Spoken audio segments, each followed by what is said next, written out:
Think about the last time your money went up. A raise, a new job, anything at all. Now be honest about how long it took before it felt exactly as tight as it did before. 4 months? 3? There is a reason for that, and it is not the prices. My name is Second Wind.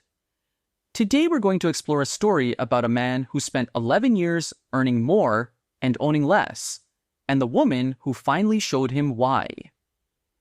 Otto Wren drove a delivery cart in a river town called Halden. He was 22 when he started, and he was good at it. He was on time. He never lost a package. He carried things up 4 flights of stairs for old women who had nothing to tip him with.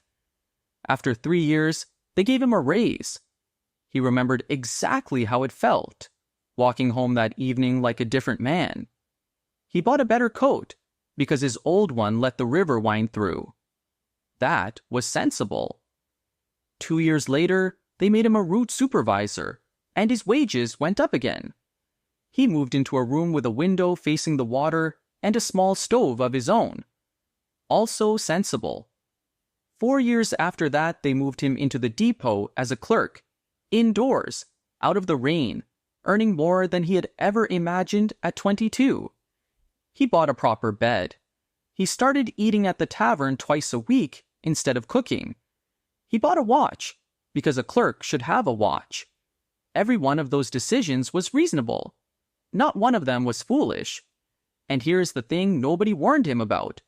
Every time, within about 4 months, his money felt exactly as tight as it had before. Not worse. Never worse. Just the same. He would sit at the end of the month counting coins on the table the same way he had at 22, in a better room, in a better coat, with a watch on his wrist, counting the same small pile. He decided it was the prices. Everybody said it was the prices.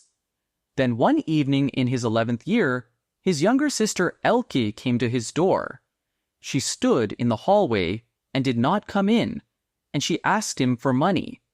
She had never asked him for anything in her life.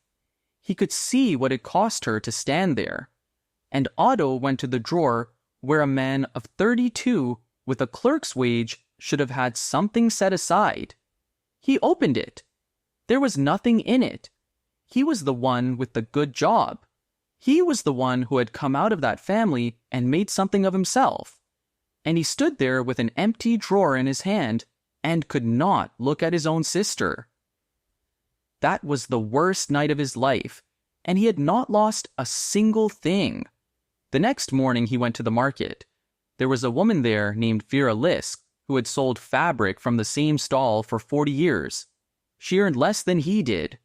Everyone knew it.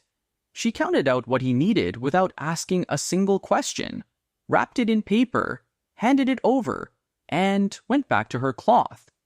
He stood there, and finally he said the thing he had been thinking for 11 years. How is it that you have this, and I don't?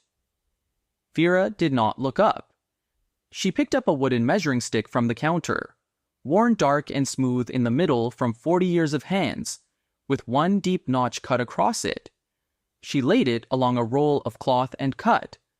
Then she pulled out a second roll, 3 times the size, laid the same stick along it, and cut exactly the same length.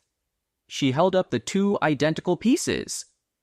"It doesn't matter how much cloth is on the roll," she said. "I cut the same length." And then she said the sentence Otto has repeated to himself every year since. "I decided what my life costs when I was 26. I have never let it decide for itself since."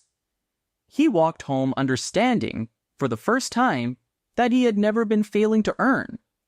He had been letting his life quietly grow to swallow everything he earned, and calling it sensible, because every single step of it was. So he tried, and he was bad at it. He held his life still for 2 months, and then a friend was celebrating something, and he did not want to be the man who explained why he couldn't, and it collapsed. He tried again in the spring, got 4 months, and the stove broke. That one was not even his fault. and it ended the same way.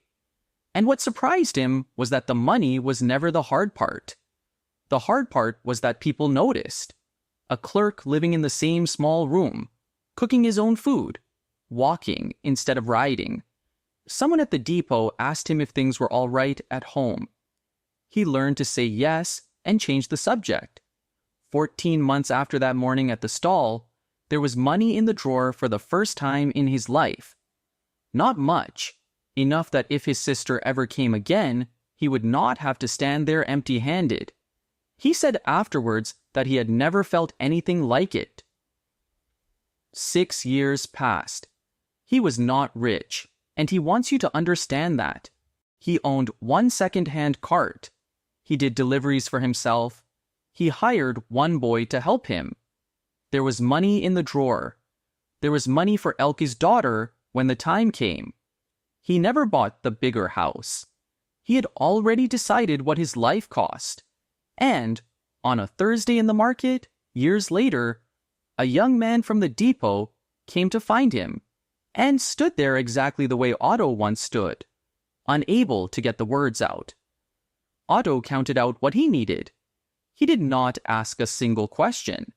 He wrapped it in paper, handed it over, and went back to loading his cart.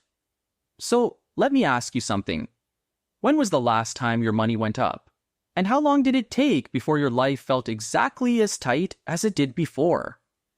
Here is the one small thing you can do with this.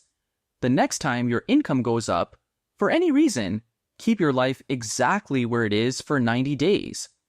Do not upgrade anything. Not the room, not the phone, not the coat. Just live for 3 months at the size you are already living at, and watch what collects. People will ask if things are all right. Say yes, and change the subject. Because it was never what you earned. It was always what you allowed your life to cost. If this story touched your heart, please like this video, share it with someone who may need to hear it, and subscribe to Second Wind Tales for more meaningful stories about hope, courage, and personal growth. Thank you for watching, and I'll see you in the next story.